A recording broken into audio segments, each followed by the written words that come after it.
warahmatullahi wabarakatuh. Alhamdulillahirabbil alamin. Tak bosan-bosannya kita selalu mengucapkan puji dan syukur kepada Allah Subhanahu wa taala karena kita masih diberi nikmat sehat, nikmat kuat dan nikmat iman sehingga kita berkumpul di ruangan ini. Dan tak lupa sholawat beserta salam selalu kita hadiahkan kepada junjungan Nabi besar Muhammad Sallallahu Alaihi Wasallam beserta keluarga dan sahabatnya yang sama-sama kita hormati Ibu Dra Rahmawati MSI sebagai Kepala SMA Negeri 1 Enam Lingkung, para wakil serta Majelis Guru SMA Negeri 1 Enam Lingkung, teristimewa kepada guru penggerak hebat kita Ibu Yenianti Ernaz Witacaya. Baiklah Bapak dan Ibu, dengan tidak memperpanjang mukadimah, hari ini adalah acara diseminasi modul 1.4 mengenai budaya positif untuk SMA Negeri 1 Enam Lingkung. Semoga dengan bertambahnya guru penggerak, dengan bertambahnya pengajar praktik di SMA Negeri 1 Enam Lingkung, sekolah kita akan semakin maju ke depannya dan semakin bertambah baik sehingga masyarakat lebih banyak lagi yang percaya untuk menitipkan anak-anaknya di sekolah kita ini. Baiklah Bapak dan Ibu, kita persilahkan kepada Ibu Yenianti untuk memaparkan apa itu budaya positif dan kita berharap bisa menerima ini dengan baik. Kepada Ibu Yeni dipersilakan.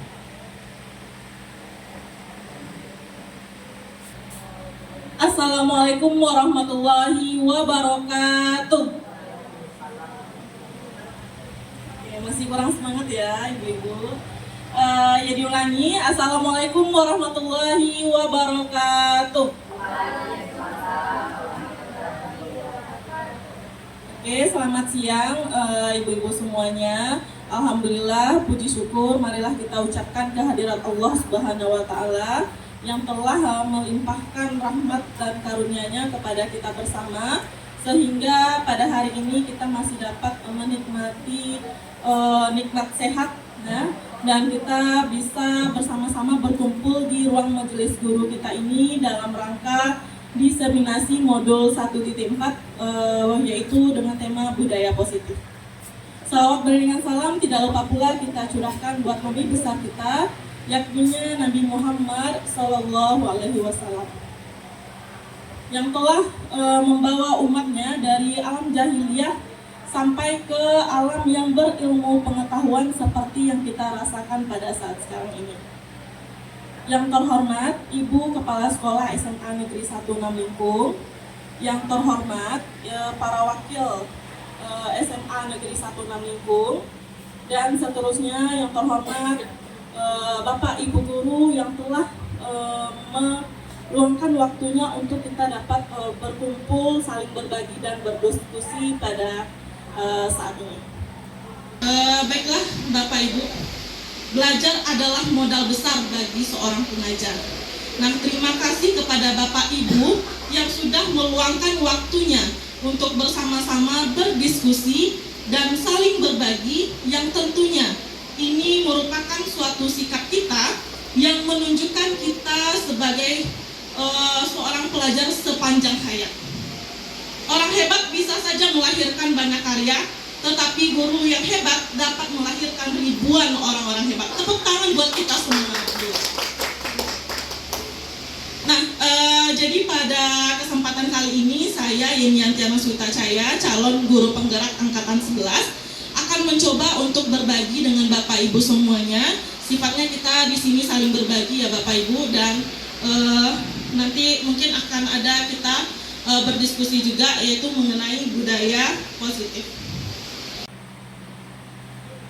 Nah, ini merupakan fasilitator Yeni pada CGP angkatan 11 ini yaitu Ibu Tri Handayani MPD dan pengajar praktik Ibu Ermianti SPD. Kesempatan kali ini itu kita akan membahas mengenai budaya positif Bapak Ibu, di mana budaya positif di sekolah itu sangat diperlukan untuk membentuk karakter murid maupun kita sebagai guru dalam rangka mencapai visi sekolah. Nah, semoga ini dapat menjadi suatu gerakan baru dalam menggerakkan perubahan di seluruh komponen sekolah kita, sehingga visi yang telah kita rancang di awal tahun pembelajaran itu dapat kita nikmati hasilnya nantinya. Nah, kita sebagai guru pun juga perlu menekankan kepada peserta didik kita bahwa jangan jadikan sekolah ini hanya untuk mencapai nilai, tapi jadikanlah sekolah ini membuatmu bernilai. Nah, dimana kita ketahui bahwa ada juga dari beberapa siswa kita yang datang ke sekolah memang tujuannya hanya untuk nilai. Nah, lebih dari untuk mendapatkan nilai itu, yang perlu kita tanamkan adalah kita sebagai guru perlu mendidik dan membimbing peserta didik kita. Adapun konsep-konsep kunci dalam budaya positif ini itu ada 7, Bapak Ibu. Yang pertama, perubahan paradigma belajar. Kemudian yang kedua, disiplin positif. Yang ketiga, motivasi perilaku manusia. Kemudian yang keempat, kebutuhan dasar manusia. Kemudian posisi kontrol restitusi. Kemudian keyakinan kelas dan segitiga restitusi. Nah, ini menjadi guru bukanlah sekedar pekerjaan, melainkan juga sebagai pelukis masa depan. Maka masa depan anak-anak didik kita juga berada di tangan kita, Bapak Ibu. Kita masuk membahas kepada apa sih itu budaya positif. Nah, budaya positif adalah suatu lingkungan atau iklim dalam suatu organisasi. Nah, kita di sini adalah berupa instansi, sekolah, atau komunitas yang ditandai oleh nilai-nilai, kemudian sikap dan perilaku yang mendorong kesejahteraan, produktivitas, dan hubungan yang harmonis di antara anggotanya. Masuk pada poin yang pertama, yaitu perubahan paradigma belajar. Nah, perubahan paradigma belajar ini maksudnya adalah ada pergeseran mendasar dalam cara pandang kita atau pendekatan atau praktik pendidikan yang beralih dari awalnya kita menggunakan metode konvensional atau tradisional ke metode yang lebih inovatif dan relevan dengan kebutuhan zaman, sesuai dengan pemikiran Bapak Ki Hajar Dewantara, Bapak Pendidikan Nasional kita, yaitu di mana kita sebagai seorang pendidik perlu menuntun anak-anak didik kita sesuai dengan kodrat alam dan kodrat zamannya. Nah, bagaimana zaman kita dulu tentu tidak bisa kita bandingkan dengan tantangan-tantangan yang dihadapi oleh anak kita pada zaman sekarang ini. Di mana zaman sekarang ini ilmu pengetahuan dan teknologi sangat berkembang sekali. Nah, untuk itu kita sebagai guru perlu melakukan suatu hal yang inovatif dan relevan dengan kebutuhan zaman anak-anak didik kita. Nah, perubahan ini melibatkan transformasi dalam berbagai aspek pembelajaran. Termasuk di sana adalah tujuan pembelajaran kita, peran guru dan siswa, serta teknologi yang kita gunakan. Alhamdulillahnya untuk di sekolah kita dalam rangka mencobakan pembelajaran dengan metode yang lebih inovatif, kita sudah diberikan sarana dan prasarana yang mendukung seperti Infokus, kemudian speaker juga sudah disediakan di beberapa kelas. Ini hanya tinggal satu tingkat lagi yang belum memakai Infokus, tapi untuk Infokus yang bisa kita bawa ke beberapa kelas sudah ada. Jadi kita sebagai pendidik perlu juga meningkatkan kesadaran bahwa kita perlu mengubah pembelajaran kita yang awalnya konvensional, hanya misalnya menggunakan metode ceramah. Nah, kita perlu melakukan model-model pembelajaran yang membuat anak-anak didik kita tertarik untuk belajar dengan kita. Salah satunya itu dengan pemanfaatan teknologi. Apa saja contoh perubahan paradigma belajar itu? Nah, itu yang pertama adalah perubahan dari pembelajaran yang berpusat pada guru ke pembelajaran yang berpusat pada murid. Nah, dimana kalau di zaman kita dulu bahwa guru merupakan satu-satunya pusat informasi kita atau satu-satunya yang kita harapkan untuk kita mendapatkan materi. Nah, bagaimana dengan sekarang? Nah, itu kita harapkan pembelajaran kita sudah berpusat pada siswa, di mana pembelajaran itu kita berupaya untuk anak-anak bisa aktif dan muncul dari dalam dirinya sendiri untuk mengetahui materi-materi atau tujuan pembelajaran yang akan kita capai. Kemudian yang kedua, adanya perubahan paradigma belajar dari pembelajaran yang berfokus pada konten atau materi ke pembelajaran yang berbasis kompetensi. Pada awalnya, pembelajaran yang kita lakukan kita berfokus kepada ketercapaian materi. Nah, sehingga apabila anak didik kita tidak bisa menghafal, tidak nilainya rendah, nah itu mungkin kita lebih seringnya menuntut kepada anak-anak didik kita. Sementara yang harus kita lakukan adalah kita mencoba merubah paradigma belajar bahwa kita harus berfokus ke pembelajaran yang berbasis kompetensi. Di mana di zaman sekarang ini, di zaman yang sudah maju, ilmu pengetahuan dan teknologi, jika anak-anak didik kita hanya mengandalkan pengetahuan, mungkin mereka akan ketinggalan zaman. Yang perlu pada saat sekarang ini adalah kompetensi atau hard skill, soft skill yang mereka miliki ketika mereka telah tamat dari sekolah ini, mereka bisa langsung dapat pekerjaan dan mampu berada di tengah-tengah masyarakat. Nah, untuk itu diperlukan kita sebagai guru memberikan materi-materi yang memberikan pemahaman bermakna. Di mana pemahaman bermakna ini bisa kita wujudkan dengan adanya pembelajaran yang bersifat kontekstual atau bermanfaat bagi kehidupan sehari-hari mereka. Contoh seperti sejarah. Nah, jika dulu sejarah mungkin identik dengan menghafal fakta-fakta oleh anak didik, ya, di mana mereka disibukkan dengan menghafal waktu, tanggal, tempat, nama-nama tokoh gitu ya. Nah, itu tidak memberikan kesan yang mendalam ternyata kepada anak didik kita. Nah, bagaimana caranya kita menghadirkan pembelajaran sejarah itu bersifat kontekstual? Apa makna yang bisa mereka ambil dari suatu peristiwa itu?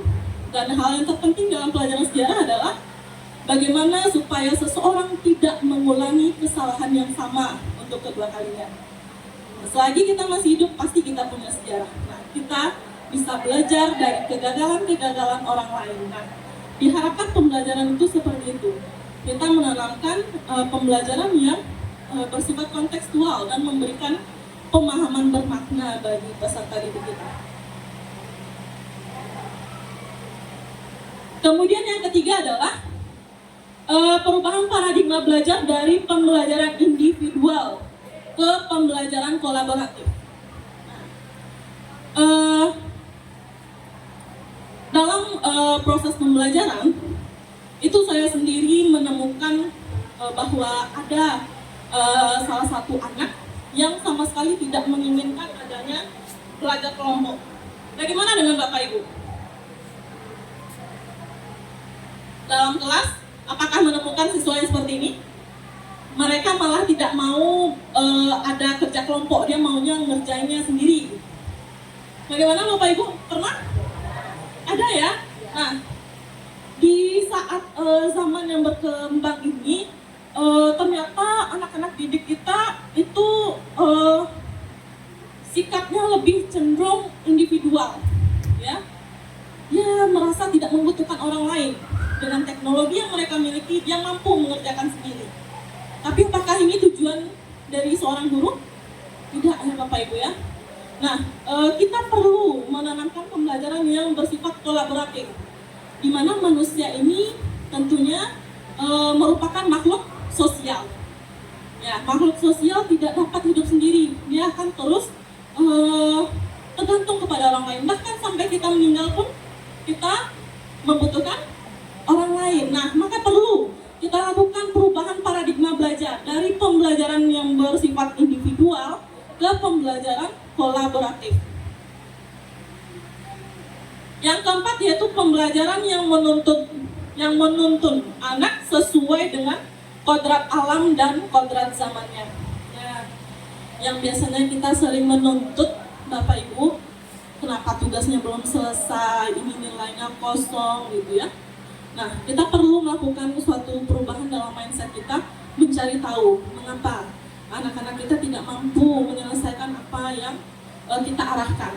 Kita lakukanlah bimbingan dan pendekatan kepada anak-anak didik kita sehingga kata-kata menuntut tadi bisa kita aplikasikan dalam bentuk menuntun kepada anak didik kita.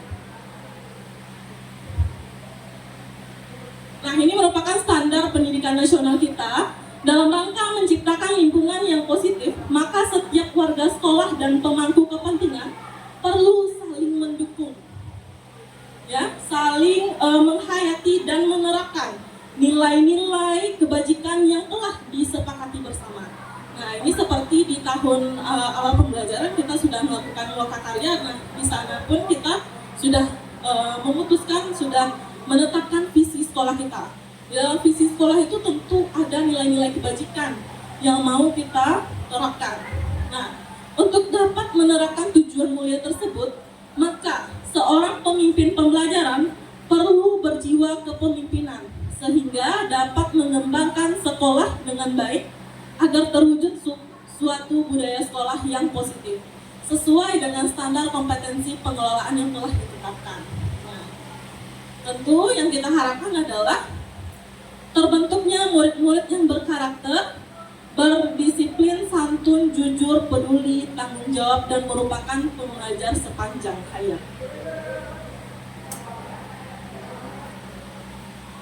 Nah, seperti kata Stephen R. Covey, dia merupakan seorang penulis dan motivator dari Amerika Serikat. Dia mengatakan bahwa bila kita ingin membuat suatu kemajuan perlahan, sedikit-sedikit ubahlah sikap atau perilaku Anda. Namun bila kita ingin memperbaiki cara-cara utama kita, maka kita perlu mengubah kerangka acuan kita. Ubahlah bagaimana kita melihat dunia, bagaimana kita berpikir tentang manusia, ubahlah paradigma kita, skema pemahaman dan penjelasan aspek-aspek tertentu tentang realitas. Nah, di sini kata kuncinya adalah bila kita ingin membuat suatu kemajuan secara perlahan-lahan, sedikit-sedikit ubahlah sikap atau perilaku kita.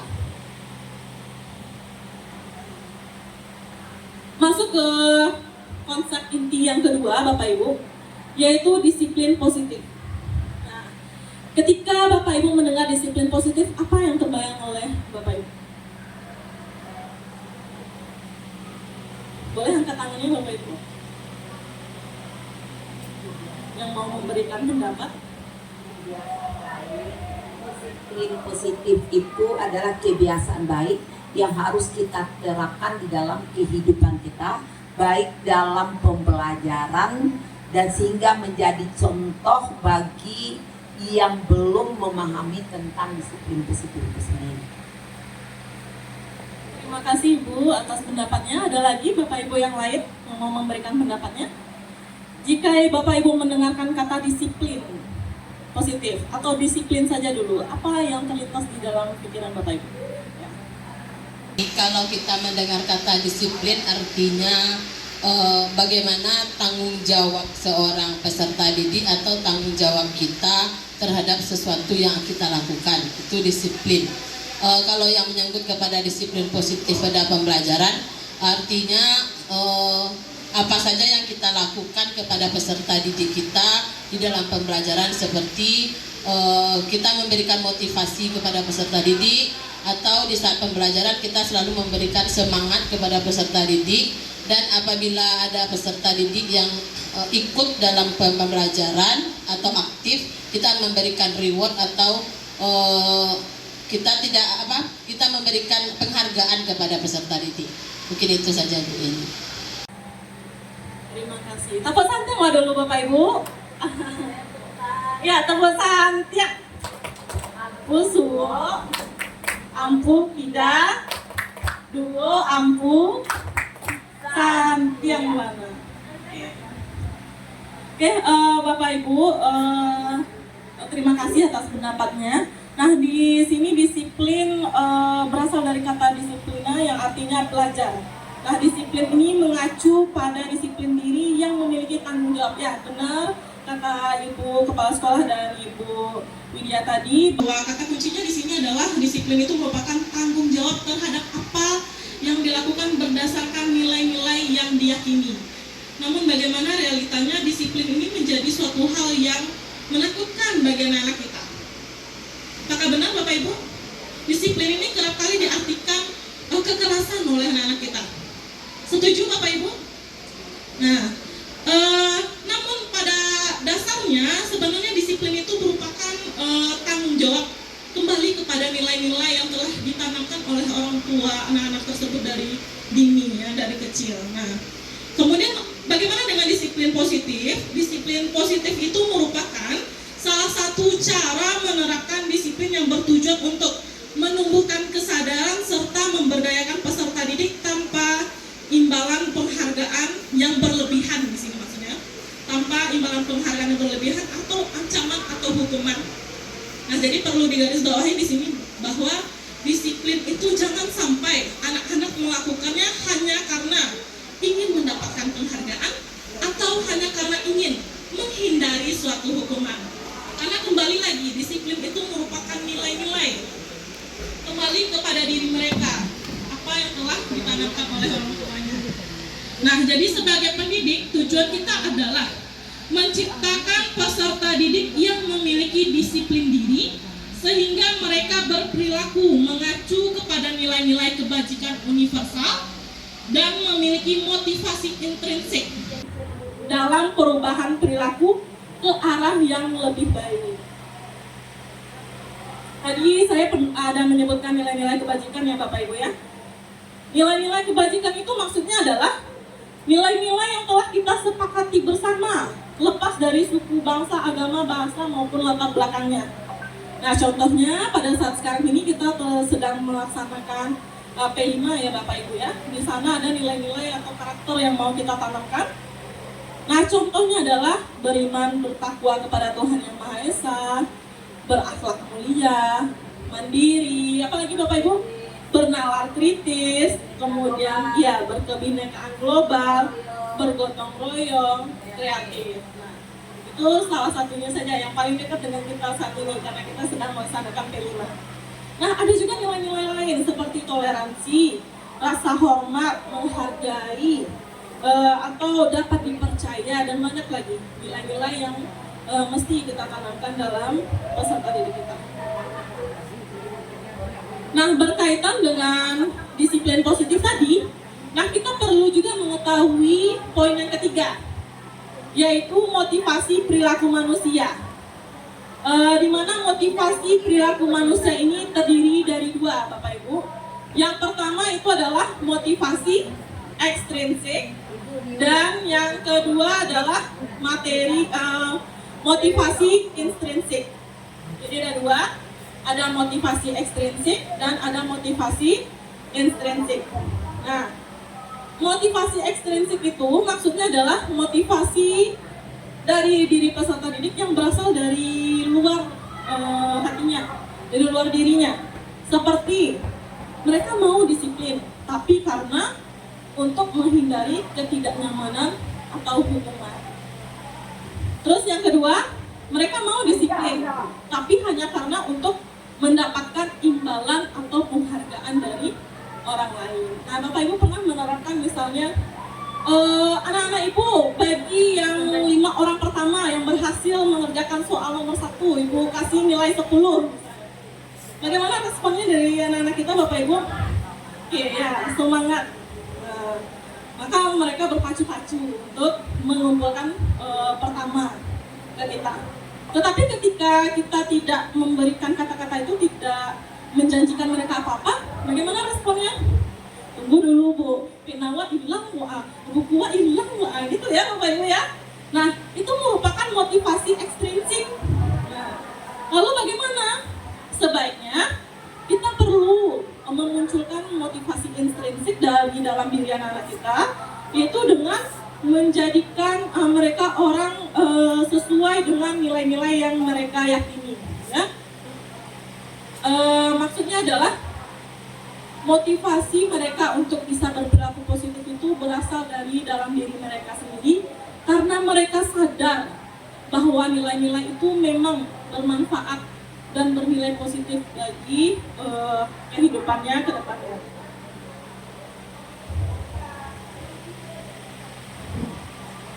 Kemudian masuk ke yang keempat, yaitu kebutuhan dasar manusia.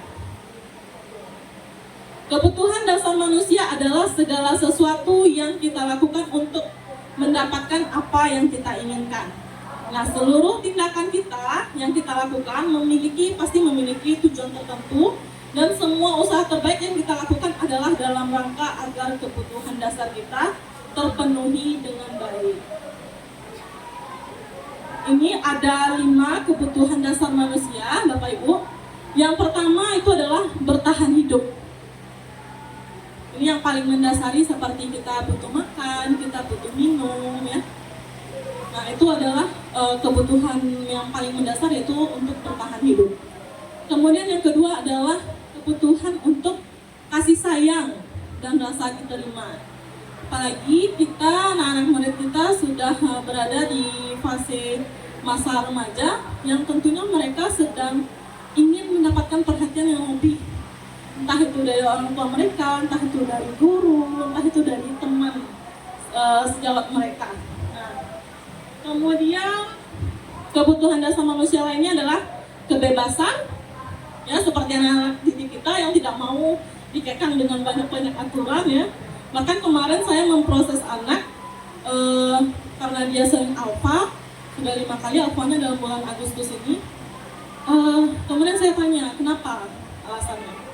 Terus katanya, masa iya bu, awak kalambe itu dipanggil orang tua. Nah, itu jawabannya gitu. Nah, maksudnya kasih itu dong, harus orang tua lo yang dipanggil.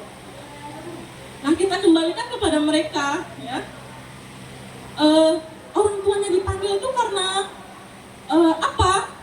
Penyebabnya kan karena perilaku dia sendiri. Nah, di sana kita mendapatkan kesimpulan bahwa kebutuhan dasar anak didik kita itu salah satunya adalah mereka tuh ingin bebas, dia tidak mau terikat dengan suatu aturan. Kemudian ada kesenangan dan penguasaan. Nah, ini dia, bertahan hidup seperti makanan, pakaian, tempat tinggal, keamanan, kesehatan, dan lain-lainnya.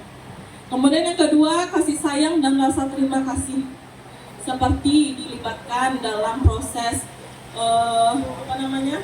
kerja kelompok, kemudian dipedulikan, kemudian dia ikut terlibat saling berbagi dengan temannya, kemudian rasa diterima dan lain-lainnya. Kemudian kalau penguasaan itu berkaitan dengan harga diri, keinginan untuk dianggap, memimpin, berprestasi, diakui atau didengar. Kemudian sementara kalau yang kebebasan seperti yang saya contohkan tadi, yaitu mereka ingin punya pilihan sendiri, mencoba hal-hal baru, kemudian ingin menentukan arah dirinya kemana gitu. Kemudian kalau kesenangan seperti ya anak-anak kita ingin bermain, ya, bahkan porsi bermainnya lebih besar dari porsi belajarnya pada saat sekarang ini, ya. Kemudian humor, antusias gitu, ya, tertawa dengan temannya, bersosialisasi dengan temannya. Nah, di sini ada cerita ya Bapak Ibu. Ibu Ambar adalah wali kelas fase E. Ya, Ibu Ambar ini sedang bingung menghadapi ulah salah satu murid di kelasnya. Sebut saja namanya Doni. Beberapa anak di kelas telah datang kepadanya dan mengeluhkan Doni yang seringkali meminta bekal makan siang mereka dengan paksa, dan terkadang sering meminta uang mereka juga. Nah, ini dalam kenyataannya memang pernah saya temukan kasus seperti ini ya Bapak Ibu, ya. Jika Bapak Ibu menghadapi situasi seperti Ibu Ambar, apa yang akan Bapak Ibu lakukan? Menurut Bapak Ibu, kira-kira apa alasan Doni melakukan hal itu? Terkait dengan kebutuhan dasar tadi Bapak Ibu. Ya? Bapak Ibu yang mau menjawab? Mempersilahkan. Doni.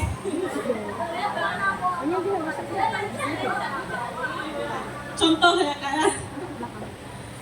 Kak Ira mau memberikan pendapat? Ayo Bapak Ibu yang lainnya. Diulang ya Bapak Ibu ya. Ini ceritanya Ibu Ambar adalah wali kelas fase E. Ya, Ibu Ambar ini lagi kebingungan Bapak Ibu.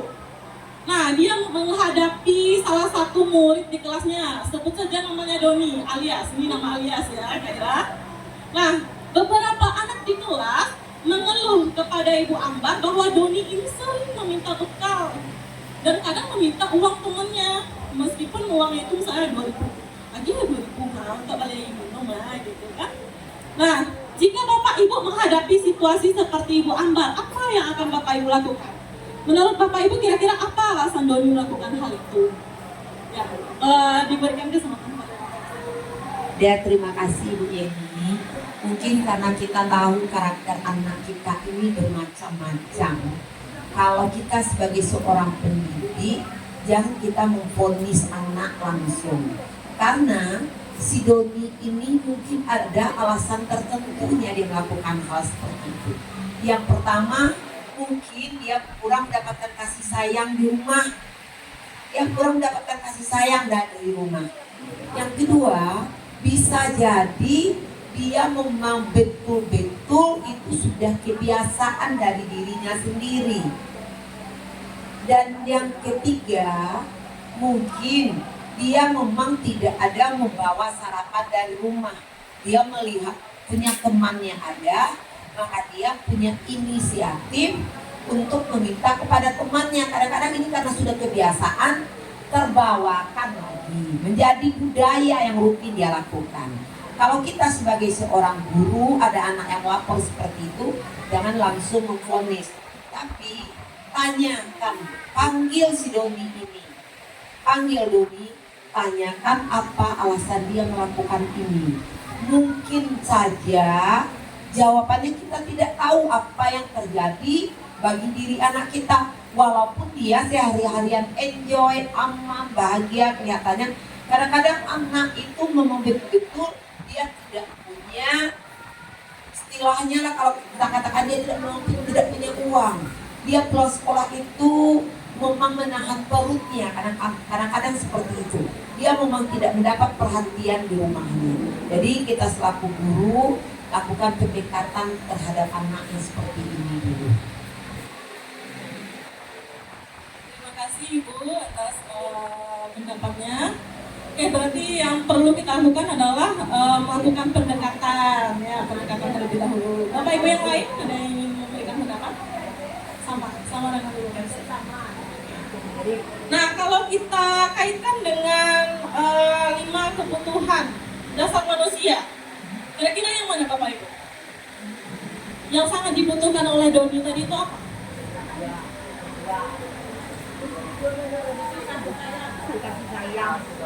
Oke, ada yang bilang butuh kasih sayang, ada ibu yang bilang bertahan hidup. Yang mana nih Bapak Ibu?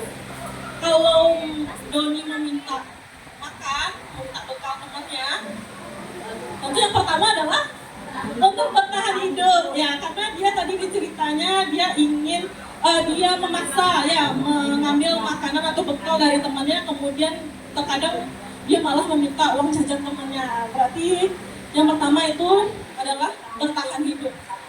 Nah, kemudian yang kedua bisa juga mungkin karena ya kurang kasih sayang. Nah, dia ingin mencari perhatian kepada temannya. Ya, Doni ini ingin dipedulikan oleh teman-teman. Nah, kemudian lanjut ke poin yang berikutnya.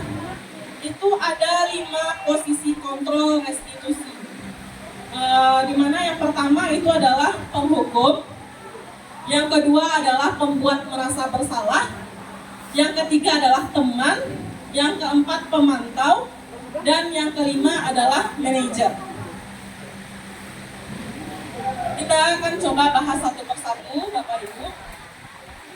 Yang pertama itu adalah penghukum. Penghukum ini biasanya kita menggunakan cenderung pasti hukuman ini bisa berupa fisik, bisa juga berupa verbal. Nah, orang-orang yang menjalankan posisi penghukum ini senantiasa mengatakan bahwa sekolah memerlukan sistem atau alat yang dapat lebih menekan murid-murid lebih dalam lagi. Nah, guru-guru yang menerapkan posisi penghukum ini contohnya berkata seperti ini, patuhi aturan saya atau awas ya. Nah, itu sebenarnya kita sudah jatuh ke posisi penghukum. Nah, ya termasuk gini pun Bapak Ibu pernah berada di posisi penghukum ini. Awas kamu ya. Iya, betul. Awas kamu ya. Jika tidak ikut upacara nanti akan didenda misalnya gitu ya. Nah, itu termasuk kategori kita sebagai posisinya penghukum. Nah, ciri-cirinya ini Bapak Ibu, itu nada suara kita ini tinggi ya. Mungkin ada juga dari beberapa kita makanya tegas gitu ya Bapak Ibu ya. Nah ya, kemudian jari menunjuk atau menghadap gitu ya. Nah, contohnya lagi, misalnya terlambat lagi, pasti terlambat lagi, selalu datang terlambat. Kapan bisa Anda datang tepat waktu? Nah, iya, tim kanan ya Bapak Ibu ya. Nah, kalau kita mau berefleksi, bagaimana perasaan murid kita bila guru berbicara seperti itu pada saat muridnya datang terlambat? Nah, ini dari hasil beberapa riset ya Bapak Ibu ya, penelitian bahwa kemungkinan murid akan merasa marah.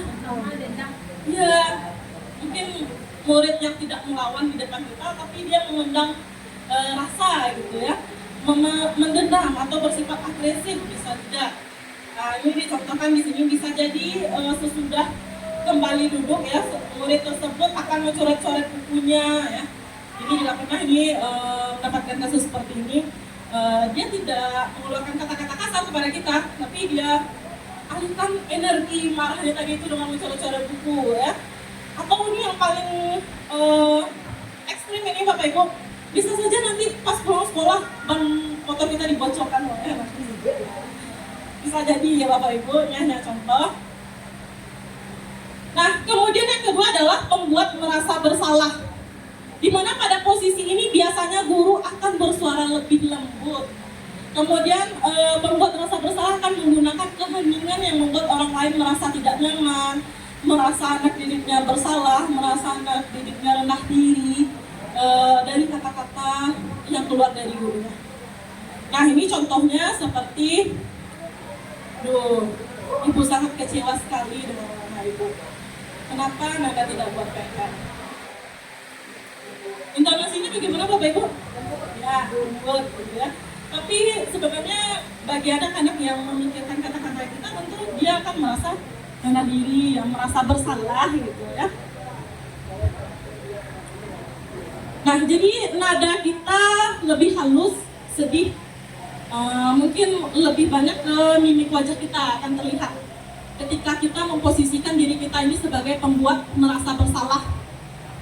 Contoh lagi, Adi, kamu ini bagaimana ya? Kamu sudah berjanji dengan ibu tidak akan terlambat lagi. Kamu senang sekali yang membuat ibu kecewa. Itu adalah salah satu contoh kata-kata di mana guru memposisikan dirinya sebagai pembuat merasa bersalah. Nah, bagaimana kira-kira perasaan murid kita Bapak Ibu? Nah, hasilnya murid pasti akan merasa bersalah.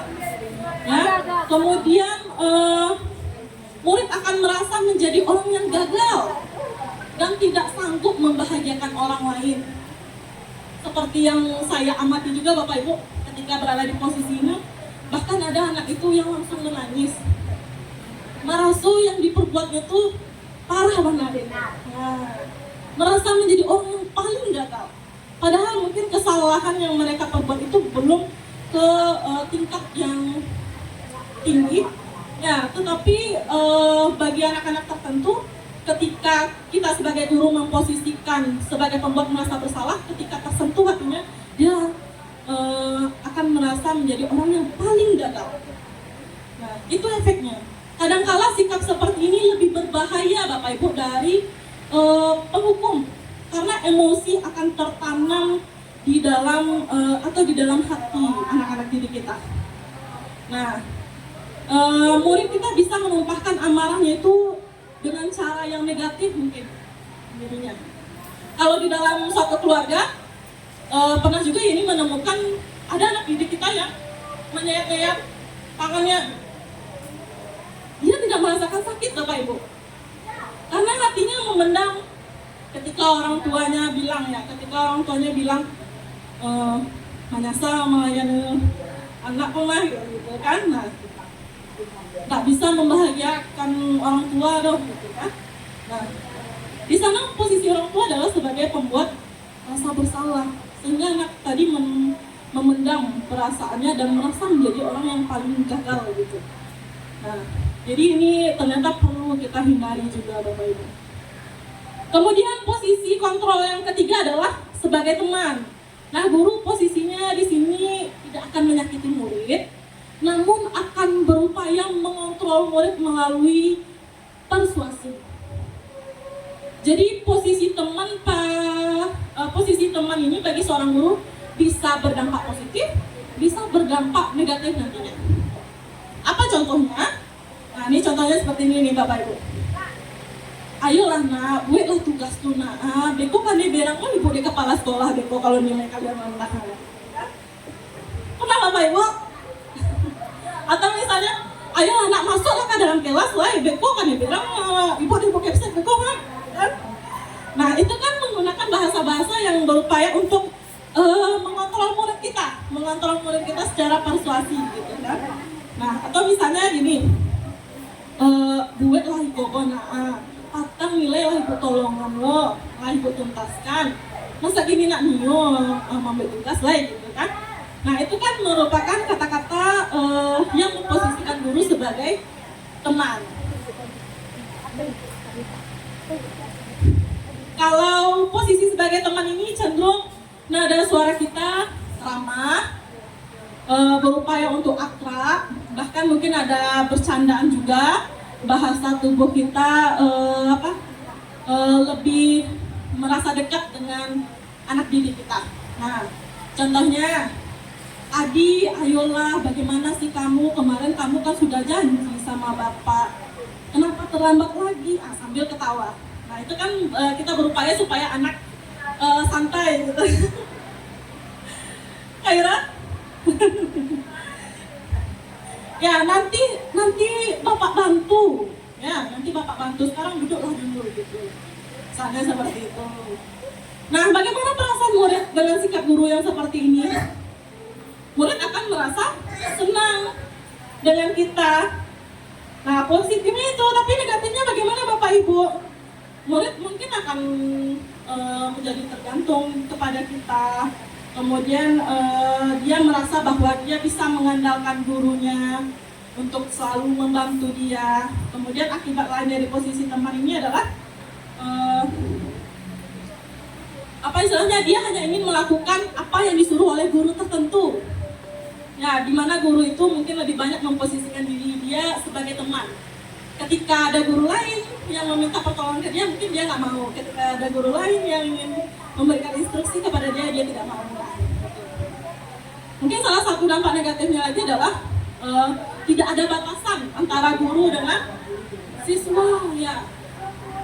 Nah, kalau ini dulu mengajar di tempat lain, kadang kalau di luar misalnya minta PTK, karena lagi kakak saja gitu kan gurunya gitu.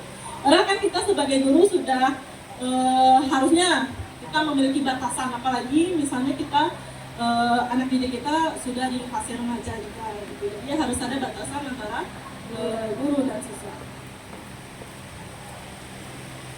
Kemudian yang berikutnya adalah sebagai pemantau. Nah, memantau ini artinya adalah mengawasi. Nah, pada saat kita mengawasi, kita bertanggung jawab atas perilaku orang-orang yang kita awasi. Nah, posisi pemantau ini berdasarkan pada peraturan-peraturan dan konsekuensi. Biasanya kalau guru dalam posisi pemantau ini, contohnya Misalnya ada siswa yang terlambat ya. Nah, kamu terlambat ya. Peraturan yang nomor berapa yang sudah kamu langgar? Kamu tahu apa sanksinya? Apa konsekuensinya kalau kamu tidak buat PR atau kamu terlambat? Nah, itu salah satu contoh bahasa-bahasa yang seringkali kita gunakan ketika guru menempatkan dirinya sebagai pemantau. Kalau pemantau ini cenderung nada suaranya datar, bahasa tubuhnya formal gitu ya. Contohnya seperti, nah, tahukah kamu jam berapa kita mulai pembelajaran? Tahu Pak, katanya. Kamu sudah terlambat 15 menit, apakah kamu sudah mengerti konsekuensi yang harus dilakukan bila terlambat? Paham Pak, saya harus tinggal kelas pada jam istirahat nanti dan mengerjakan tugas ketertinggalan saya. Ya benar, nanti pada jam istirahat kamu harus tinggal kelas untuk menyelesaikan tugas yang tertinggal tadi. Saya tunggu. Jadi agak datar ya Ibu ya, tidak menghukum, tidak pula sebagai teman, tapi di sini hanya sebagai pemantau. Memberikan instruksi-instruksi yang jelas atas perbuatan yang telah dilakukan oleh murid tadi. Bagaimana hasilnya Bapak Ibu? Nah, murid mungkin akan memahami konsekuensi yang harus dijalankan karena telah melanggar salah satu peraturan sekolah. Nah, kalau anak didik kita terlambat, pasti dia sudah tahu apa yang harus mereka kerjakan. Ya, memilih sampah. Itu salah satu posisi guru sebagai pemantau. Nah, guru di sini tidak menunjukkan suatu emosi yang berlebihan, tidak marah juga, tidak juga membuat anak merasa berbuat salah. Nah, murid tetap dibuat tidak nyaman, yaitu dengan harus tinggal di kelas pada waktu jam istirahat dan mengerjakan tugas. Nah, guru di sini akan memantau. Ya, guru tetap harus memantau murid pada saat mengerjakan tugas di jam istirahat karena murid tidak bisa ditinggal seorang diri. Nah, ini sering kita temukan Bapak Ibu ketika anak-anak didik kita terlambat. Ya. Yang mana? Ya, yaitu harus tinggal di kelas. Ya, tinggal di kelas. Contohnya kayak anak didik kita yang terlambat. Itu kan tanpa kita apa kan mereka sudah tahu kalau terlambat dia harus misalnya membeli sampah gitu. Nah, selama mereka membeli sampah kita selalu memantau gitu kan apakah sudah mereka laksanakan atau belum. Nah, ini posisi yang terakhir yaitu sebagai manajer. Ya, di mana posisi guru berbuat sesuatu bersama dengan murid. Mempersilahkan murid mempertanggungjawabkan perilakunya, mendukung murid agar dapat menemukan solusi atau permasalahannya sendiri. Jadi di sini kalau manajer ini sifatnya komunikasinya lebih dua arah. Betul sekali. Contohnya seperti ini, kita lakukan dialog dengan anak didik kita. Contohnya, apa yang Ananda yakini nak? Apakah kamu meyakini nilai-nilai ini? Nah, jika kamu meyakini nilai-nilai ini, apakah kamu bersedia memperbaikinya? Apa rencana kamu untuk memperbaiki hal ini? Nah, tentu kalau untuk di posisi manajer ini memang membutuhkan waktu dan istilahnya memang betul-betul kita berdialog dari hati ke hati, gitu ya Bapak Ibu ya. Nah, di sini penekanannya bukan pada kemampuan membuat konsekuensinya. Ya, kalau ada aturan, ada konsekuensi itu ke yang sebelum tadi yaitu pemantau ya Bapak Ibu ya. Nah, kalau di manajer ini kita bukan penekanannya pada kemampuan membuat konsekuensi tadi, namun kita berkolaborasi atau berdiskusi dengan murid bagaimana memperbaiki kesalahan yang ada. Ini yakin pasti Bapak Ibu wali kelas sering menerapkan posisi kontrol manajer. Bahkan terkadang kita kalau untuk berbicara dengan anak butuh waktu setengah jam untuk memecahkan hanya satu masalah gitu. Nah, ini contohnya. Nilai-nilai apa yang kamu yakini? Nah, jika kamu meyakininya, apa kamu bersedia memperbaikinya? Jika kamu memperbaiki ini, hal apa yang bisa kamu tunjukkan ke depannya? Nah, ini Bapak Ibu bisa buka handphonenya, ketik di Google menti.com. Terus masukkan kodenya 41229972. Nah, coba kita bersama-sama berefleksi Bapak Ibu. Berdasarkan pengalaman Bapak Ibu, manakah posisi kontrol yang biasa Bapak Ibu terapkan selama ini?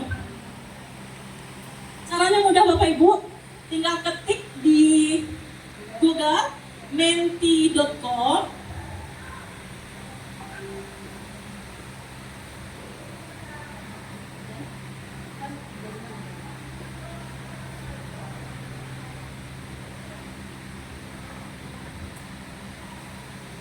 Oke, kita ketik di Google-nya menti.com. Sudah Bapak Ibu sampai di sini? Kemudian enter.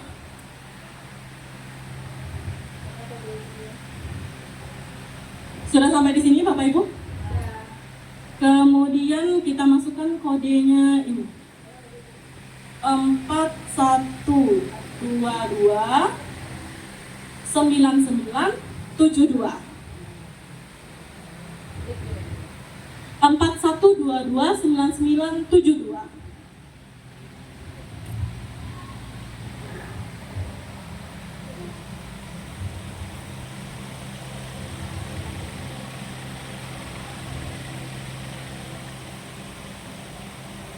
Jawaban dari Bapak Ibu akan muncul di posisi ini, di tampilan ini.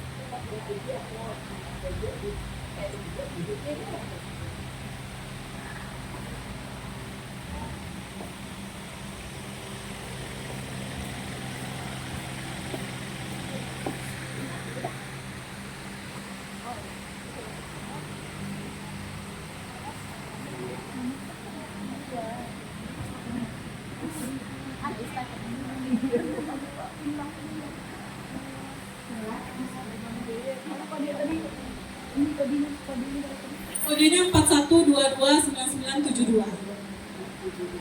41229972. Empat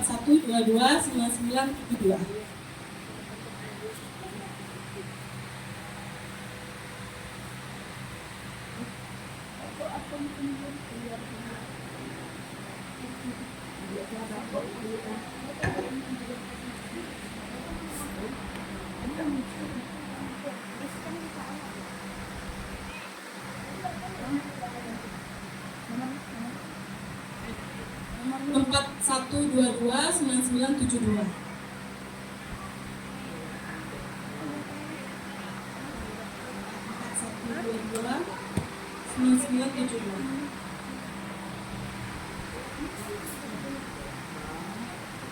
Ketik jawabannya di sana.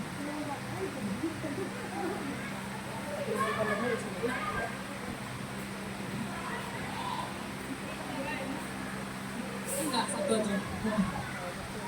Posisi kontrol apa yang biasa Bapak Ibu terapkan selama ini? Tadi ada 5 posisi ya Bapak Ibu ya. Ada sebagai penghukum, kemudian sebagai teman, pembuat rasa bersalah, manajer.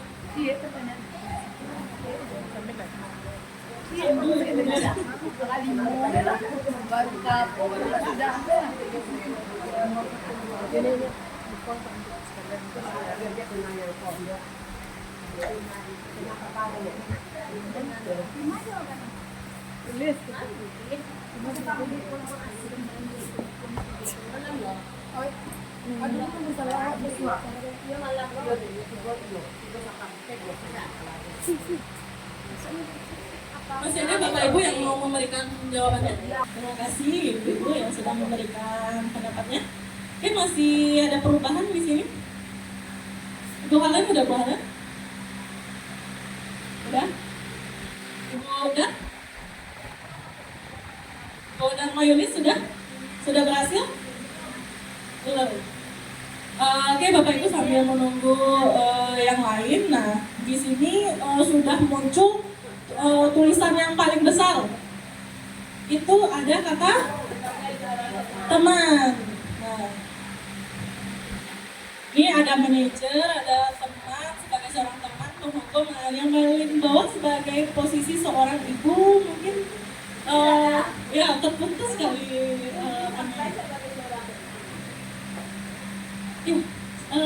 Boleh tahu ini siapa yang oke. Sebagai seorang teman yang Ibu Mayulis tulis tadi adalah sebagai seorang teman. Ya, Yang kedua, jadi yang kedua. ya. Dia dua orang sekali dia dua. Oke, kasih tepuk tangan dong Bapak Ibu makin. Duanya pemain. Nah, tapi rata-rata ternyata guru-guru di SMA 165 ini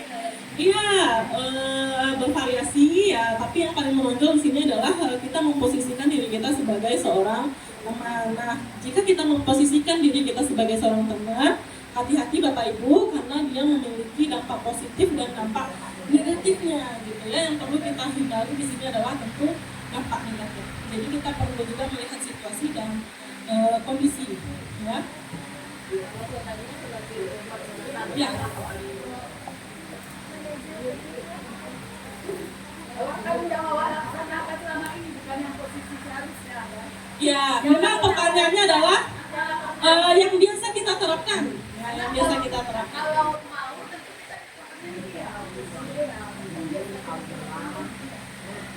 Ya, terima kasih ibu-ibu semua yang sudah memberikan pendapat dan kita di sini sifatnya refleksi. Kita sifatnya di sini refleksi ya Bapak Ibu tentang posisi kontrol yang biasa kita lakukan. Nah, di sini ada pertanyaan nih Bapak Ibu. Posisi kontrol apakah aku? Contoh, kata-katanya seperti ini. Ibu kecewa sekali dengan sikap kamu. Coba kamu pikirkan bagaimana pula dengan perasaan orang tua kamu jika tahu kamu berbuat begini.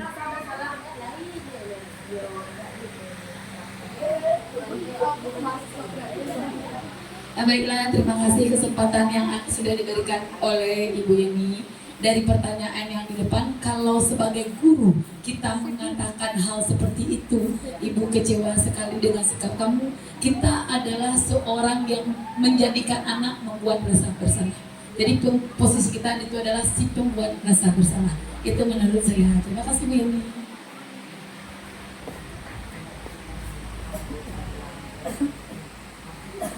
Oke, terima kasih kepada Ibu Kameliusna.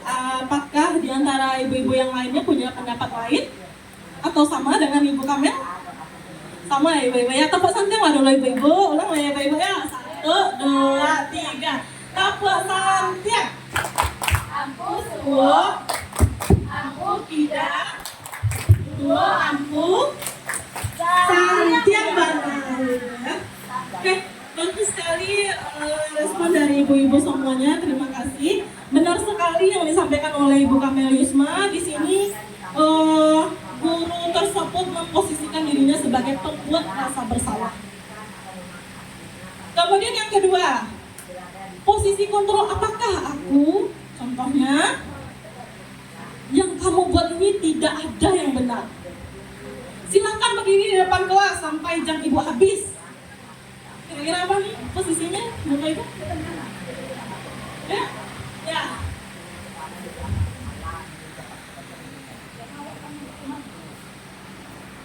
Sebagai penghukum.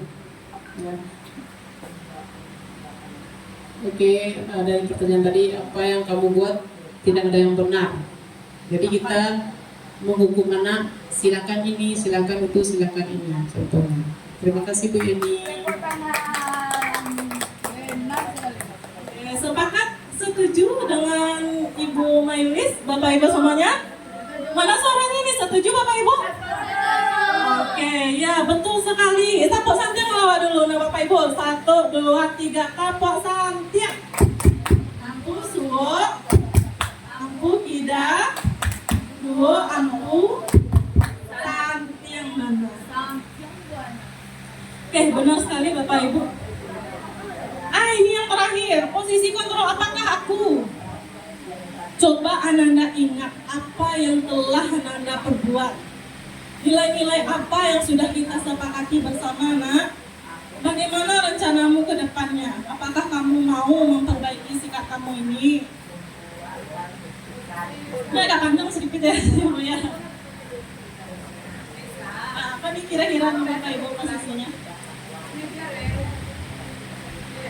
Siapa yang ingin memberikan pendapat? Silakan Bu Cece. gawe lah Apakah penjelasan? Menurut saya itu posisi kontrolnya adalah manajer. Di sana siswa diingatkan tentang hal-hal yang sudah disepakati antara siswa dan guru, dan juga siswa diminta untuk berpikir sendiri apa yang akan dia lakukan setelah melakukan hal yang mungkin yang tidak sesuai kesepakatan di awal. Terima kasih Bu Ceria. Sepakat dengan jawaban Bu Ceria, Bapak Ibu? Oke, sepakat. Tepuk santian boleh Bapak Ibu? Oke, tepuk santian. Ampu suwo, ampu tidak, duo ampu santian Bapak Bu Cece. Kan kita bersama ya. Oke. Nah, di sini tugas seorang manajer ditekankan kembali bahwa bukan untuk mengatur perilaku seseorang ya Bapak Ibu, kita membimbing. Ya, kata kuncinya di sini adalah kita membimbing murid untuk dapat mengatur dirinya sendiri. Jadi timbulnya dari dalam hati siswa itu sendiri. Nah, memang kalau dalam posisi manajer ini kita memang butuh waktu dan butuh pendekatan dalam kepada anak.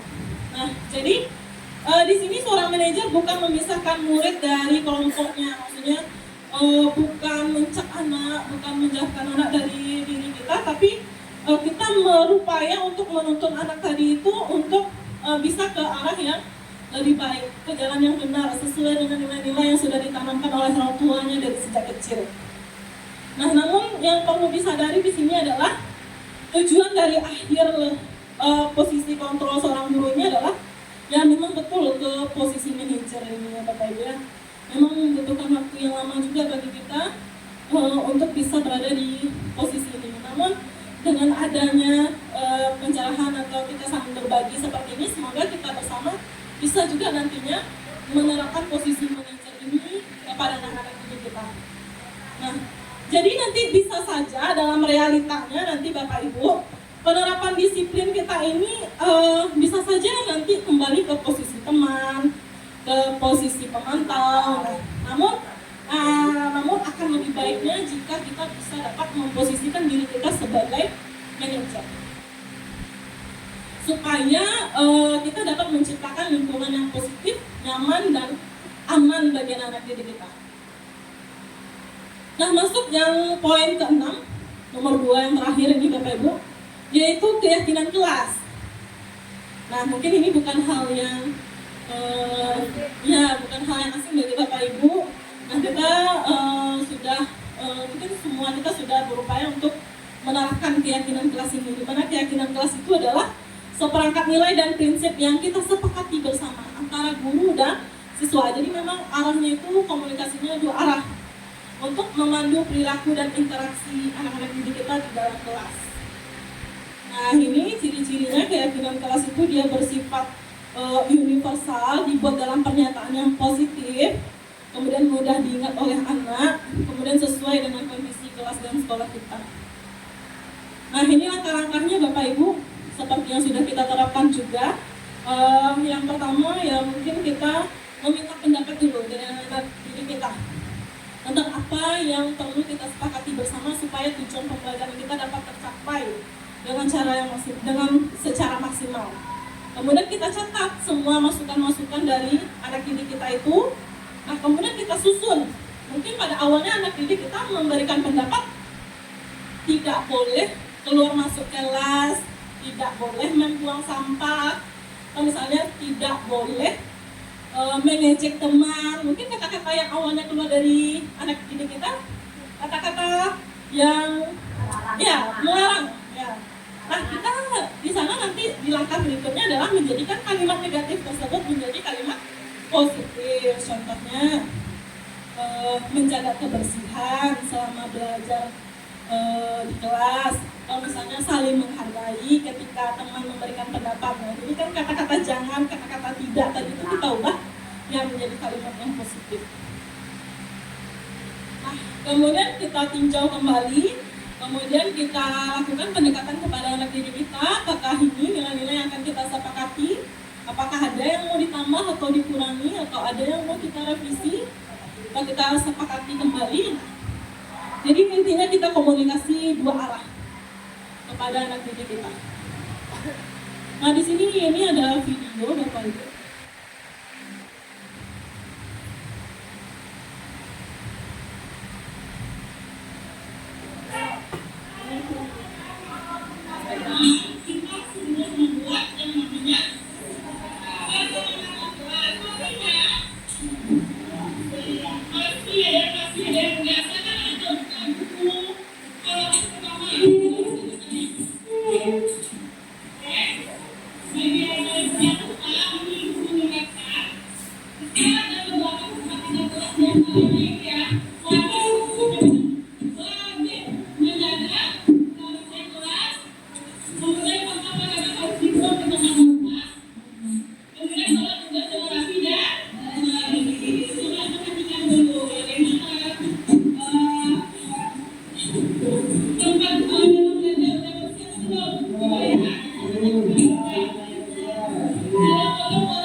Oke, jadi keyakinan kelas itu bisa kita ingatkan kembali Bapak Ibu di awal pembelajaran ketika kita melakukan kegiatan pendahuluan. Di sana kan ada pengelolaan kelas ya Bapak Ibu ya. Nah, kita bisa mengingatkan kembali kesepakatan apa yang telah kita sepakati bersama. Nah, di sini kita juga bisa mengontrol anak jika kita pada awalnya membuat kesepakatan kelas untuk selalu menjaga kebersihan, maka lebih baik juga kita mengingatkan sebelum belajar harus bersih dulu. Apa-apa yang tidak berkaitan dengan mata pelajaran sejarah misalnya, silakan disimpan dulu. Nah, di sini itu fungsinya Bapak Ibu, kita mengingatkan kembali kesepakatan kelas yang telah kita buat bersama anak.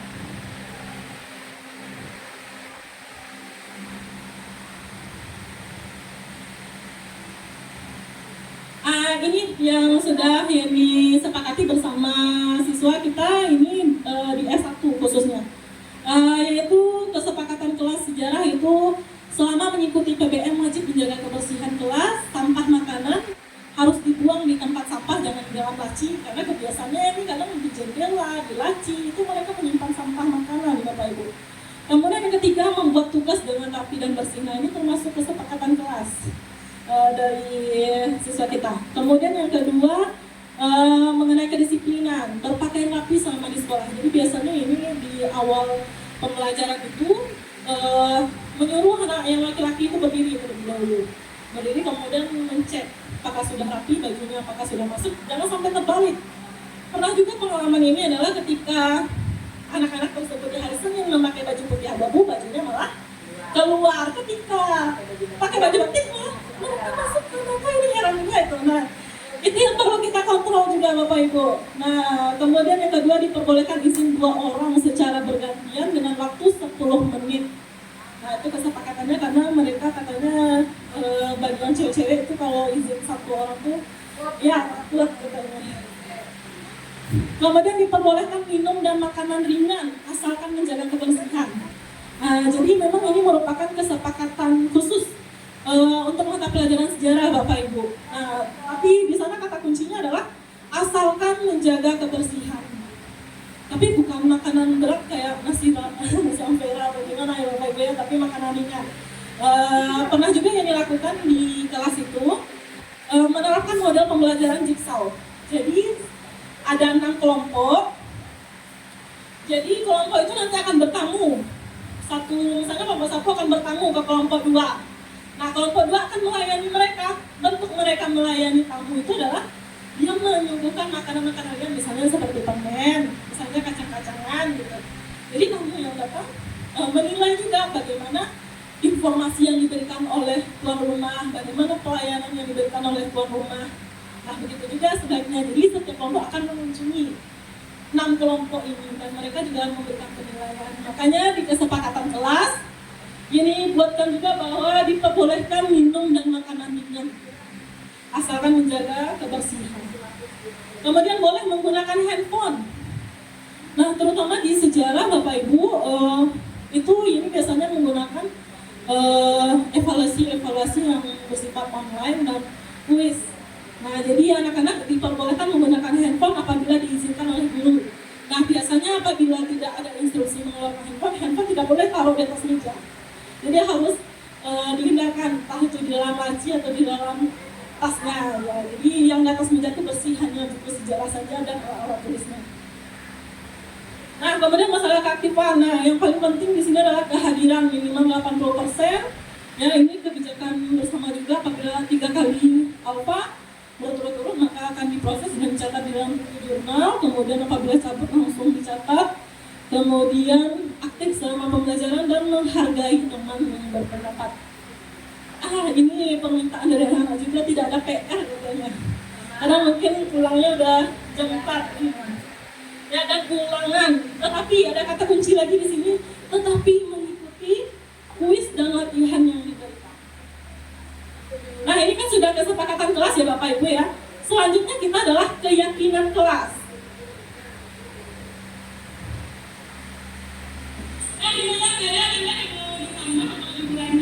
Ini mengkonfirmasi apakah ada kesepakatan kelas yang perlu kita perbaiki bersama.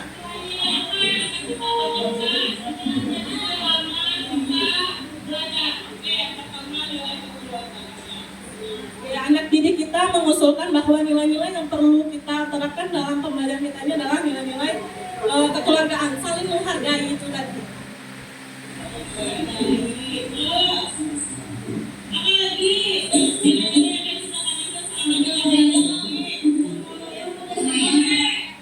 Kemudian anak kita menjawab nilai-nilai gotong royong Bu, artinya bekerja sama gitu. Jadi salah satu tantangan yang ini hadapi di kelas itu Bapak Ibu, ketika masuk ke kelas yang lumayan anak-anaknya aktif dalam pembelajaran, itu mereka tidak mau diminta untuk kerja kelompok. Jadi dia sifatnya individual. Nah, berdasarkan kesepakatan kelas, kita perlu saling menghargai pendapat, kita perlu berkolaborasi. Nah, ini kesimpulan yang didapatkan dari diskusi bersama anak didik tadi. Nah, ini munculnya kata-kata saling menghargai, gotong royong, saling berbagi, menjaga kebersihan, disiplin, munculnya langsung dari diri anak tersebut. Jadi bukan gurunya yang memberikan jawaban, tapi guru memberikan pertanyaan dan anak memberikan umpan balik, maka itulah yang akan kita jadikan sebagai keyakinan kelas. Artinya inilah nilai-nilai yang kita harus terapkan dalam kehidupan sehari-hari, khususnya saat belajar sejarah. Nah, lanjut konsep yang terakhir Bapak Ibu dari budaya positif ini yang perlu kita ketahui adalah segitiga restitusi. Nah, apakah Bapak Ibu di sini pernah mendengar kata-kata restitusi? Pernah Bapak Ibu? Ya, mungkin pernah, ada yang pernah, ada juga mungkin yang masih baru pertama kali mendengar. Nah, ini restitusi ini merupakan proses dialog yang dijalankan oleh guru agar dapat menghasilkan murid yang mandiri dan bertanggung jawab. Nah, kembali seperti yang sudah kita diskusikan tadi, hendaknya kita menjalin komunikasi dua arah, di mana bukan guru yang menentukan, bukan guru yang mengatakan, oh ini nilai-nilai yang baik, tapi munculnya dari dalam diri anak tersebut. Nah, jadi di mana nilai-nilai itu, jawaban nilai-nilai yang harus mereka yakini itu dari diri anak itu sendiri. Nah, itu dari diri siswa. Jadi segitiga restitusi ini ada 3 langkah yang harus kita tempuh. Yang pertama itu adalah menstabilkan identitas. Yang kedua adalah validasi tindakan yang salah. Dan yang ketiga adalah menanyakan keyakinan. Nah, jadi yang namanya langkah-langkah apakah boleh dibolak-balik Bapak Ibu? Enggak, kalau langkah-langkah bolak-balik nanti maju mundur cantik kayak Syahrini ya. Jadi langkah-langkah memang bertahap kita lakukan. Yang pertama itu adalah menstabilkan identitas. Nah, ini contohnya seperti ini. Nah, kita semua yang namanya manusia pasti pernah melakukan kesalahan. Nah, jadi bagaimana kita berupaya untuk menstabilkan identitas anak tadi, tidak membuat mereka merasa bersalah, maksudnya tidak membuat mereka merasa orang yang paling gagal gitu ya. Nah, kemudian yang kedua, validasi tindakan yang salah. Contohnya adalah dengan menanyakan ke anak, kira-kira yang mereka perbuat itu di mana letak kesalahannya gitu. Kita terangkan kembali kepada mereka. Kemudian yang ketiga adalah menanyakan keyakinan. Nah, kita berupaya untuk memotivasi anak, untuk memunculkan motivasi intrinsik yang sudah kita bahas di awal. Nah, inilah dia Bapak Ibu menstabilkan identitas itu bisa kita gunakan kata-kata yang seperti ini. Setiap orang pasti pernah melakukan kesalahan. Atau bisa juga dengan menggunakan kata-kata, kamu bukan satu-satunya yang pernah melakukan ini, nah. Itu termasuk kata-kata menstabilkan identitas. Kemudian langkah yang kedua adalah validasi tindakan yang salah. Nah, contohnya, adakah cara yang lebih efektif untuk mendapatkan apa yang kamu butuhkan? Contohnya kayak si Doni tadi itu, Bapak Ibu. Nah, kita bisa menanyakan ke si Doni, nah, kamu ingin makanan, ada nggak cara lain supaya kamu bisa mendapatkan makanan itu tanpa mengganggu temanmu? Nah, itu termasuk langkah yang kedua, Bapak Ibu, yaitu validasi tindakan yang salah. Kemudian yang ketiga adalah menanyakan keyakinan. Keyakinan tadi itu balik lagi ke nilai-nilai yang ingin kita terapkan ke dalam diri anak kita. Nah, ini Bapak Ibu, seperti yang sudah dijelaskan, ini contoh yang telah dilakukan.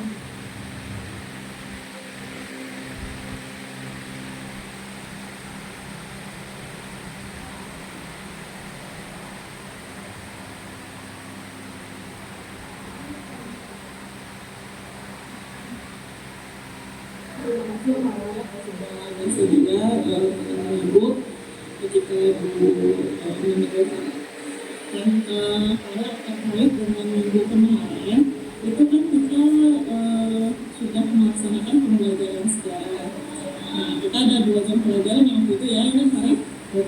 Nah, 1 jam pelajaran Farah sudah mengikutinya dengan baik. Kemudian di 1 jam pembelajaran lagi itu Farah minta izin sama ibu. Nah, 20 menit jam kita mau habis, Farah minta izin. Nah, sesuai dengan kesepakatan kita, jika ada anak yang mau izin kan harus catat dulu namanya di sini. Nah, di sini Farah udah catat nama Farah udah jam saat Farah minta izinnya. Waktu itu Farah keterangannya minta izin untuk pergi ke toilet. Nah, tapi sampai jam pembelajaran ini habis itu Farah belum masuk, sehingga mungkin dalam artian Farah izinnya sudah terlalu lama dan sesuai dengan kesepakatan artinya Farah sudah cabut di jam pelajaran sekian. Nah, coba Farah ceritakan dulu sama ibu kemana aja Farah saat itu. Waktu izin dulu. Ya. Waktu izin tuh Farah pergi ke toilet dulu. Buang kecil. Habis itu karena Farah bosan di kelas tuh, saya keluar dulu. Di dalam pas datang ke dalam Farah dari beda sekolah dari sekolah lain. Jadi Farah dihalang masuk ke mobil ditahan. Gitu. Dia bilang masa masuk lagi Farah. Aku udah jadi yang bisa pulang. Dia bilang Farah masuk lagi. Kalau berangkat dari cerita Farel, ini langkah yang pertama Bapak Ibu yaitu menstabilkan identitas. Farel merasa tidak enak ya dengan teman-teman yang sudah datang jauh-jauh menemui Farel ya. Di sini setiap manusia pasti tentunya akan ada saja yang melakukan kesalahan, tidak ada yang sempurna ya. Apalagi Farel sebagai seorang pelajar tentunya masih berproses mencari jati diri, perlu bersosialisasi dengan teman juga ya, merasa tidak enak jika menolak permintaan teman. Nah, begitu juga dengan ibu dulunya setelah waktu ibu menjadi seorang pelajar, tentu ibu juga pernah melakukan kesalahan-kesalahan kecil seperti itu. Nah, sekarang Farel tapi jadikan hubungan pembelajaran yang Farel ya. Kalau kita lihat ini, menurut Farel sendiri, sikap Farel yang seperti itu perbuatan yang bagaimana? Perbuatan yang baik. Melanggar apa? Disiplin. Oke, melanggar kedisiplinan. Harus melanggar kata-kata yang disepakati di kelas. Oke, berarti Farel menyadari ya kalau yang Farel lakukan itu sudah melanggar aturan sekolah sekaligus kesepakatan kelas kita khusus mata pelajaran sejarah. Begitu Farel? Nah, Farel ternyata punya alasan mengapa Farel melakukan itu. Alasan Farah melakukan itu, Farah bosan di kelas. Terus Mungkin banyak teman-teman. Bosannya kenapa Farel? Alasan Farel di kelas itu karena Farel lagi waktu. Nggak bohong Farel. Sementara kita ada kuis-kuis yang masuk online juga ya Farel ya. Nah, tapi sebenarnya itu Farel bisa satu berdua sama teman Farel. Kalau kita ada kuis online ya. Jadi kalau misalnya nanti dalam pembelajaran Farel punya kendala atau masalahnya, itu Farel harus mengkomunikasikannya sama ibu ya. Nah jadi jangan sampai Farel merasa bosan, habis itu Farel keluar dan bertemu dengan teman dan diajak untuk tidak masuk kelas. Itu kan menurut Farel bagaimana, kurang baik ya. Nah, dengan siapa aja Farel pada saat itu? Farel sendiri di kelas. Nah, pada proses validasi tindakan yang salah ini kita berupaya untuk menggali Bapak Ibu sebenarnya apa alasan mereka melakukan kesalahan tersebut. Nah, jadi kita diharapkan untuk bisa menggali jawaban dari sudut pandang anak itu. Kita juga perlu tahu sebenarnya dari sudut pandang anak kenapa mereka melakukan hal itu. Dia Farel yang Jadi tempat komunikasi sebenarnya. Farel waktu. Farel memang ketinggalan infonya atau bagaimana? Tidak diperbolehkan sama berarti Farel itu kalau di luar jarang waktu. Oke. Menurut Farel, perilaku Farel yang cabut itu efeknya apa buat Farel? Dampak positifnya atau dampak negatifnya? Dampak negatif. Apa itu contohnya? Dampak negatifnya Farel tidak pelajaran. Ya, ketinggalan pelajaran, terus Disiplin. melatih diri untuk tidak disiplin. Tanggung jawab. Mereka janji. Iya, sebenarnya Farel sudah janji ya. Kita kesepakatan kelas itu berapa menit? 10 menit katanya. 20 menit. Ya, 20 menit sampai berbunyi jam habis. Farel belum berbunyi ya. Nah, Farel istilahnya yang kita sebagai seorang pelajar itu tujuan awal kita buat datang ke sekolah apa? Belajar ya. Nah, buat belajar ya. Nah, jangan sampai ketika ada ajakan teman yang di luar dari tujuan kita, jangan sampai kita ikut-ikutan. Ya, Farel, berarti Farel sudah sadar mengenai letak kesalahan Farel. Sudah. Nah, di awal pembelajaran kita coba ingat lagi ya, kita udah membuat kesepakatan kelas dan ada nilai-nilai di sana yang mau kita terapkan ya. Ada nilai-nilai kedisiplinan, nilai-nilai tanggung jawab, nilai-nilai saling menghargai ya. Nah, masih ingat Farel dengan kesepakatan kelas kita itu? Udah, pastinya nih. Nah, kira-kira kesepakatan kelas mana yang belum Farel terapkan itu? Masuk gak kita betul. Sering keluar. Ya. Terus jam keluar keluar. Ya, berarti nilai-nilai apa yang sudah Farel langgar? Disiplin. Oke, nilai kedisiplinannya ya. Nah, Ibu berharap ke depannya Farel mau berubah menjadi pribadi yang lebih baik lagi. Nah, ya, seperti yang Farel bilang tadi bahwa Farel yang awalnya minta izin itu udah suatu perilaku yang positif. Namun karena ada ajakan temannya, akhirnya bagaimana Farel melanggar ya aturan sehingga nilai-nilai kedisiplinan tadi tidak bisa Farel tunjukkan dalam sikap itu ya.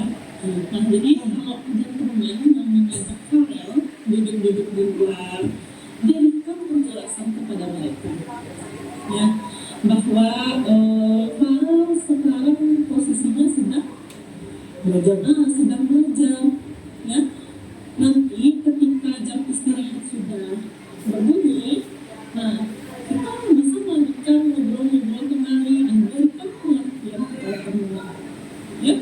Di satu sisi Ibu mengapresiasi bahwa Farel suka berteman ya, menghargai teman, tapi di satu sisi Farel juga apa istilahnya nilai-nilai kedisiplinannya juga salah jadinya ya. Kemudian yang memberikan pengertian kepada teman. Di sini kita lebih banyak dialog Bapak Ibu menanyakan keyakinan atau nilai-nilai mana yang sudah anak didik kita langgar, dan tentu kita di sini hanya memberikan pertanyaan-pertanyaan sebagai pemantik. Nah, jawabannya itu memang harus muncul dari dalam diri anak itu sendiri.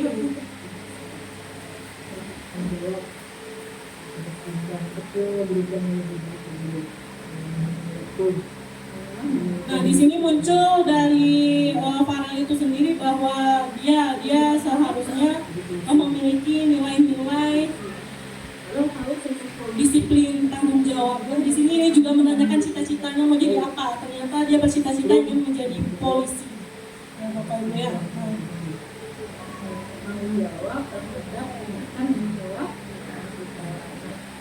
Nah, ini kondisinya pada saat itu memang 1 minggu sebelumnya si Farel ini 1 jam pembelajaran ini dia mengikuti pembelajaran dengan baik, tapi 1 jam pelajaran lagi itu dia minta izin. Nah, kalau dalam belajar sejarah, ini membuat seperti daftar izin selama PPN. Jadi anak-anak yang mau izin keluar kemanapun, mereka akan mencatatkan hari, tanggal, nama, kemudian kelasnya, kemudian jam berapa mereka meminta izin. Kemudian nanti ketika mereka sudah kembali, mereka akan mencatatkan kembali jam berapa mereka kembali. Jadi di sana ketahuan berapa menit mereka di luar. Nah, apakah sesuai dengan kesepakatan kelas kita atau tidak. Nah, kebetulan si Farel ini tidak masuk sampai jam pembelajaran sejarah habis. Nah, jadi memang ini kondisinya mendadak, dan ini dilakukan segitiga restitusi di perpustakaan kita.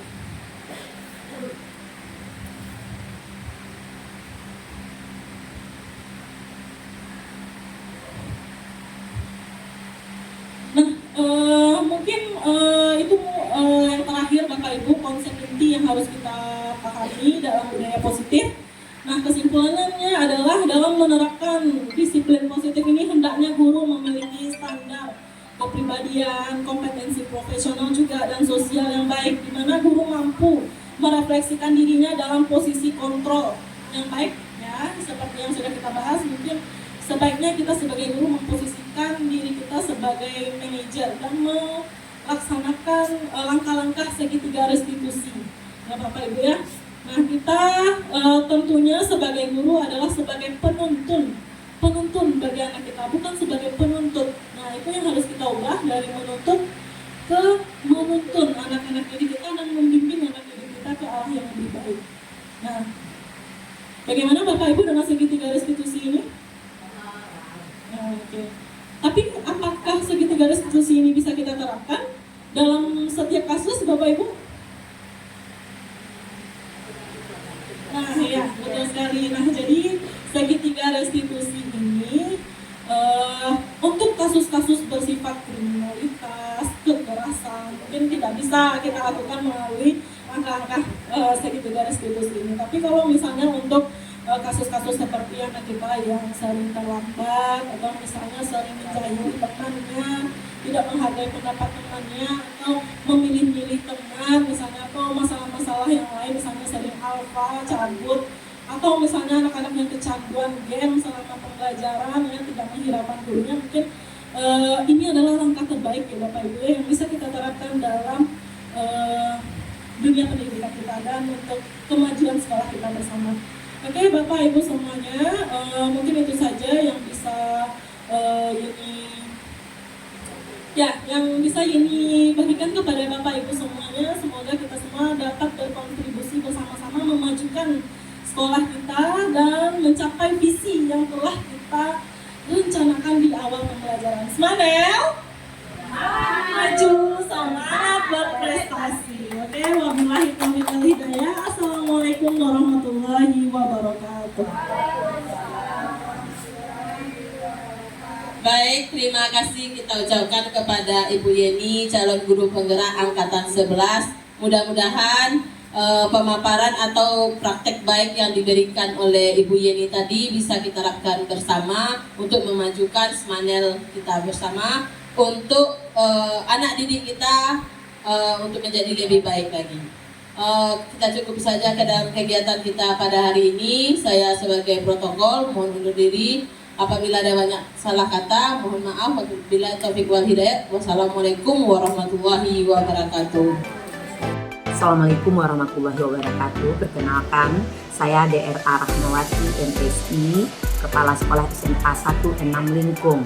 Sangat mengapresiasi kegiatan praktik baik yang dilakukan oleh guru saya, Yenianti Ernaswita Cahaya SPD. Kegiatan yang dilakukan ini sangat bermanfaat bagi guru yang bersangkutan dan juga bagi pihak sekolah. Dengan adanya kegiatan ini akan memicu motivasi teman-temannya untuk ikut CGP angkatan berikutnya. Mudah-mudahan ini bermanfaat bagi sekolah, bagi Ibu Yeni sendiri dan rekan-rekan, terutama guru-guru yang muda-muda untuk bisa berkarya lebih baik lagi di masa yang akan